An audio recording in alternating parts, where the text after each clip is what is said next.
De volta aqui com o segundo bloco do Conexão Jovem. A gente está saindo de um estacionamento aqui. Você está pegando carona com Conexão porque a gente está falando sobre conscientização do trânsito. Tô olhando aqui se eu posso ir. Posso ir agora. Tá tranquilo. Tá tranquilo. Comigo aqui, André Leite. Olá. Alessandro Eugênio. Olá. Estamos aqui falando e batendo um papo. Opa, quase que eu passei o sinal vermelho. Tava na amarela, ainda podia passar. Tava, né? Tava permitido. Ficou né? amarelo a hora que você passou. Ai, que bom, que bom. Então, tô dentro das normas ainda de trânsito, né? Galera, é o seguinte, a gente tá falando sobre conscientização de trânsito porque tem um dado muito impressionante mostrando que mais de 40 mil jovens morrem vítima de trânsito no nosso país no ano, tá? Isso é muita coisa. Devido a más práticas ou más condutas, né? Tem muito jovem dirigindo alcoolizado, tem muito jovem dirigindo ou não dirigindo porque está respondendo o SMS, ou tem muito jovem aí que está desatento.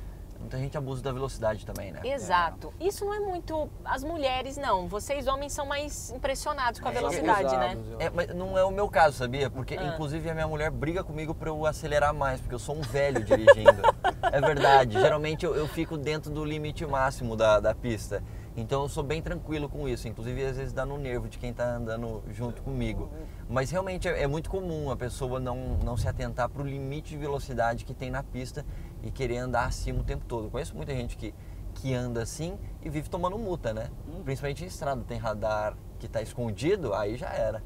E você, Alessandro, você é um cara ligado à velocidade? Olha, eu tenho que confessar que eu sou um pouquinho pezinho pesado aí, né? Só que é aquela coisa, né? É um famoso conselho assim que a gente acaba esquecendo, né? Nunca sair atrasado. Sempre ter uma vida com margem para poder não ficar tão ansioso no trânsito. Exatamente. Eu sou um cara extremamente metódico, mas ainda assim me atraso pra caramba. Às vezes você vai buscar alguém, enfim, o que não é desculpa para que você exceda a velocidade, né? Mas tem gente que mesmo sem estar atrasado, a pessoa acelera. Tem gente que gosta de velocidade, simplesmente pelo fato de poder correr mais acima do limite, né? Então, às vezes, a questão de estar atrasado ou não é muito critério para algumas pessoas, né? Muito bem. Pode falar. E é até interessante, porque você vê, aqui nós estamos numa cidade pequena, que não tem tanta estrutura de trânsito, mas se você vai numa cidade, sei lá, como Curitiba, por exemplo, você tem... Posso ir aí? Pode. Várias vias, você tem uma estrutura bacana, tem espaço para todo mundo ali, o que não significa que as pessoas são organizadas e, enfim, né? Muito bem, você está pegando carona com Conexão e é o seguinte, nesse momento, ainda dando uma pausa aqui na nossa conversa, daqui a pouquinho a gente continua, porque esse é o momento do quadro de passagem aqui no Conexão Rodo VT.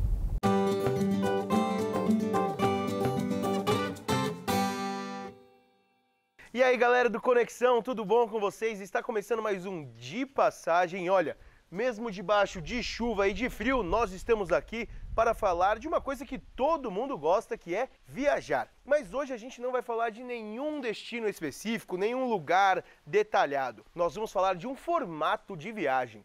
Vocês já ouviram falar em viagens em grupo? É quando você viaja com um monte de pessoas que você não conhece para um destino em comum? Olha, esse estilo de viagem é ideal para as pessoas que têm dificuldades em fazer viagens internacionais. Tem muita gente que não sabe falar inglês, espanhol, tem medo de viajar sozinho para uma cultura, para um lugar que tem uma cultura diferente, e para essas pessoas existem as viagens em grupo. As vantagens são as seguintes. Primeiro, porque o seu grupo não sai sozinho do Brasil. Ele sempre sai com um guia que fala inglês, espanhol e já viajou para aquele destino, já conhece o lugar que você está indo. Ou seja, você não vai ter nenhuma surpresa desagradável em nenhum momento, porque tudo vai estar ali planejado, tudo dentro do cronograma. Outra coisa muito importante é que esse guia vai estar levando você para lugares que ele conhece, ou seja, fora dos roteiros que estão na internet ou estão aí nos guias de viagem. Lugares que só quem já foi conhece. E quando você viaja com uma pessoa que já conhece o destino, as chances desses lugares aparecerem é muito maior. Outra vantagem de você estar viajando em grupo é que você vai estar viajando com pessoas que têm algo em comum. Que, por exemplo, todos vocês não se conheciam, mas estão indo conhecer aquele destino. Alguma coisa naquele lugar atraiu todas vocês. Ou seja, Nesses lugares sempre crescem amizades que duram normalmente a vida inteira. Outra vantagem de você estar fazendo viagens em grupo é porque você sempre está acompanhado do seu guia, ou seja, na hora de você fazer as comprinhas, lembrancinhas, na hora de pechinchar, você tem alguém ali que fala o idioma, consegue se expressar melhor e, logicamente, consegue melhores preços, mais vantagens e produtos com melhores qualidades. Essas viagens normalmente acontecem em diferentes épocas do ano, quando o grupo é formado. O Viaje Comigo, por exemplo, ele está com 10 saídas em grupo este ano.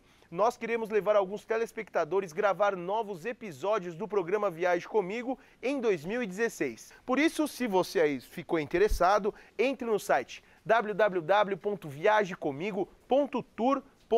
Daí é só você clicar no ícone Grupos Viaje Comigo e lá vão ter todos os destinos e as informações que você precisa para estar programando a sua viagem. Bom, pessoal, o nosso tempo é rápido, a chuva aqui está apertando e a gente precisa ir. Por isso, lembre-se, todo domingo às 8 da noite nós temos um encontro marcado aqui na tela da TV Novo Tempo para viajar para algum lugar desse planeta, tá certo? Bom, eu vou lá. Tchau, pessoal. É nóis.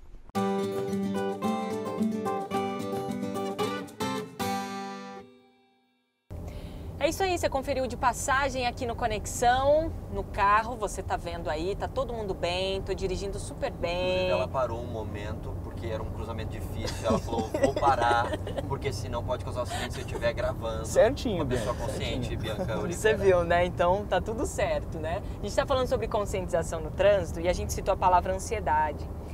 E o WhatsApp, gente, eu não sei vocês, mas quando eu deixo o celular para apitar, né, quando chegam as mensagens, e eu entro no carro e deixo isso, né, esses alertas, é batata eu querer ver a mensagem. E aí o que tá assim, e isso é muito perigoso. E eu confesso que eu já respondi mensagens dentro do carro. Isso é muito perigoso, gente. Acabou de fazer um negócio errado, passou pela direita, não pode. Não pode. Não pode. Tava com muita pressa. Se estivesse aqui com a gente, ou Exatamente. precisa assistir o Conexão, né? Precisa. E aí é o seguinte, eu fico ansiosa e eu quero responder a mensagem. Aí, o que tá acontecendo agora, nesses momentos, esses dias aí? Eu tô deixando o celular no vibra e dentro da bolsa.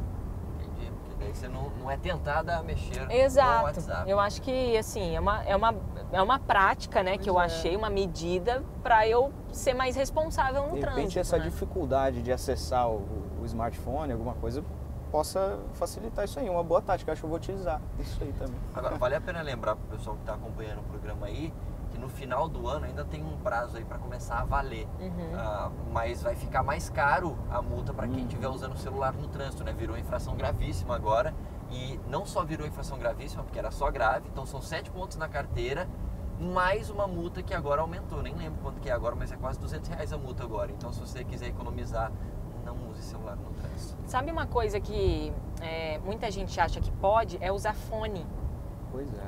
Fone de ouvido, né? Ah, não, mas eu tô com as 2 mãos no volante, mas também não pode, né? Não pode? Não sei. Não pode. Inclusive, eu levei uma multa por conta disso. Entendi. Eu entendi por que você sabe agora. Você tomou a multa. Então, eu não sabia. Há um tempo atrás... Pior jeito de descobrir. Pior jeito de descobrir que aquilo não podia é você levando uma multa, né? E eu levei uma multa por estar com um fone de ouvido. Olha só, não sabia. No trânsito. Não pode. Você sabia disso, Alessandro? Olha, eu ouvi dizer que qualquer coisa que tire a sua atenção no volante é passível de multa. Você não pode, enfim, né? Mas com Só Bluetooth no carro, Você Pois pode é. falar, né? aí tranquilo, né? Eu acho Aparentemente sim. que aparentemente, É sim. porque, tipo, você estaria conversando com uma pessoa como a gente está conversando aqui agora, entendeu? Dentro do carro. Então, você conversando com alguém no celular pelo Bluetooth ou, enfim, no Viva Voz, tá tranquilo. É que o lance do fone é que ele te isola dos sons de fora, fora. né? Então pode ter um barulho do som do seu carro ou um carro buzinando do lado, você não vai ouvir porque tá com um fone. Agora, tem uma outra coisa também, né? Um som muito alto no carro. Também. Isso tira bastante a nossa atenção, Isso, né? inclusive, gera multa. É que os policiais não têm como medir os decibéis ali, mas também é passível de multa. Agora, gente, todo mundo sabe que as boas práticas no trânsito são necessárias, mas muitos ainda, enfim, por um desleixo ou assim, acho que não tem nada a ver e tal, acabam tendo más práticas no trânsito, né? Por que a gente sabe que é errado, mas a gente faz? O lance da ansiedade, o lance de dirigir alcoolizado, enfim, de responder SMS no carro, desatenção, velocidade, né? O que justifica e o que está por detrás disso, Alessandro? Ou Olha, Leite também? Você até comentou assim, sobre que nós somos o trânsito, né? Eu acho que você está dentro de um carro, por exemplo, ou está numa moto sozinho, passa uma falsa ideia de que você está sozinho ali. Uhum. E quando você está sozinho, ninguém está te vendo, de repente está ali o guardinha, ele está ali observando os outros carros, mas ele não está vendo você, então você pode fazer aquilo que você, enfim, aquilo que não se deve fazer. Acho que essa falsa ilusão de que não tem ninguém olhando. Eu acho que o grande ponto vai nessa linha do que o Alessandro está falando.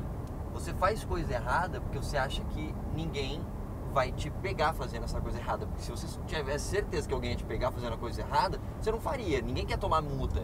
Ninguém quer ter que tomar ponto na carteira, enfim, uma punição. Então, geralmente, passa por esse princípio. Eu acho que eu não vou ser punido por isso que eu estou fazendo. Só que aí que vem algumas coisas, inclusive, que faz a gente pensar, né? Eu lembro que no ano passado eu fui para os Estados Unidos e lá é muito comum os carros dos policiais ficarem apaisando. Você não sabe que é um carro de policial e ele tá rodando no meio do trânsito com você. E se você faz alguma coisa de errada, aí na hora você faz assim, aí você já era. E aconteceu isso com o meu tio. Meu tio, ele tava andando acima da velocidade permitida e lá você não pode fazer uma coisa que aqui no Brasil é bem comum. Você anda meio coladinho no carro da frente, assim, quando você tá com pressa pro cara sair, lá não pode. Ou isso. fica à noite dando luz alta e tal. Não pode lá nos Estados Unidos.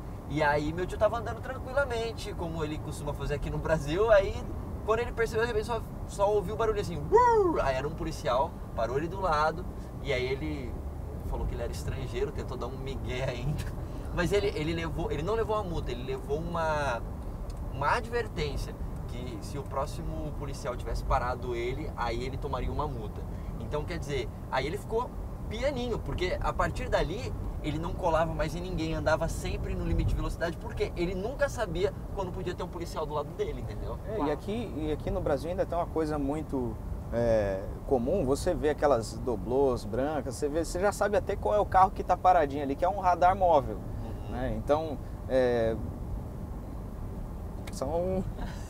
Você consegue se precaver, ali tem um radar, então eu vou andar no limite da velocidade acima do limite, e a hora que chegar eu baixo, tem muito disso. Agora, e os esquentadinhos do trânsito, hein? Você falando de mim?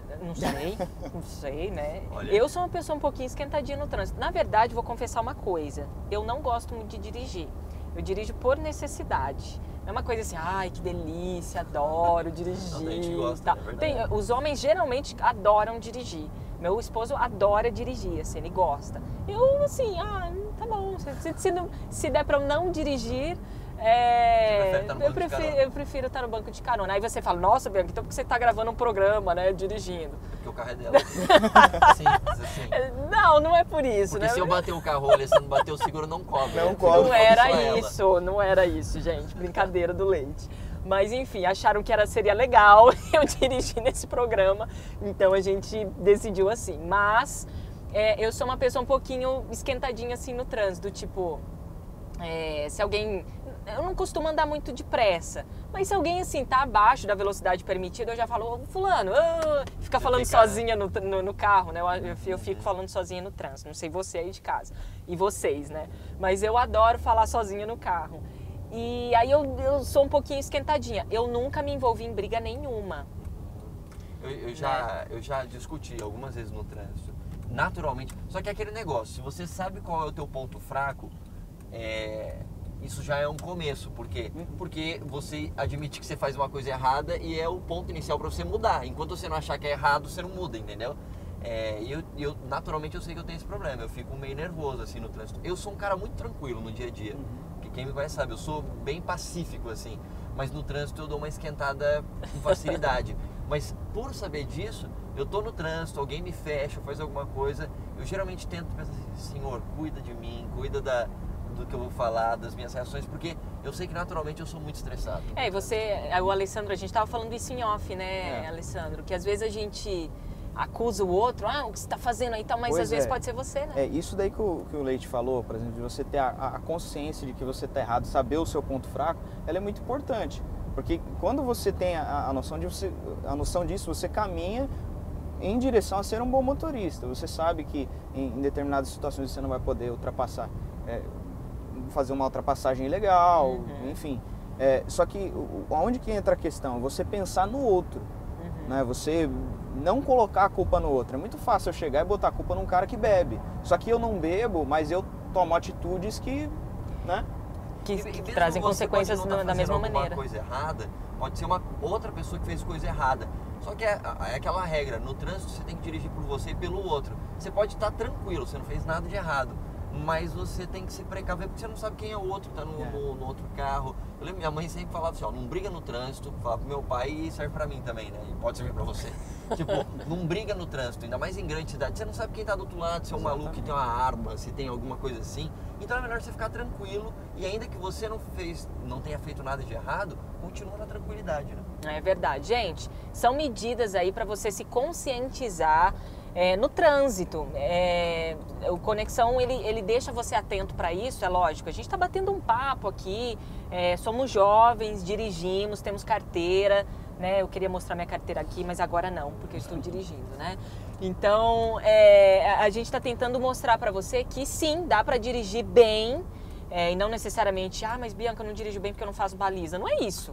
Não é porque você não sabe fazer uma baliza ou se você tem um pouco de medo de dirigir. Aliás, digo mais, quem tem medo de dirigir é melhor motorista do que muita gente. Porque o cara que não tem algum medo, algum receio, ele não toma tanto cuidado, abusa, né? O cara abusa, né? Então, enfim, a gente quer deixar algumas dicas para você poder ficar atento aí e ser, de fato, um bom jovem aí, um bom motorista jovem e que tenha boas práticas aí no trânsito. A gente vai pro terceiro bloco e a gente volta já, não saia daí porque você pega a carona com Conexão hoje.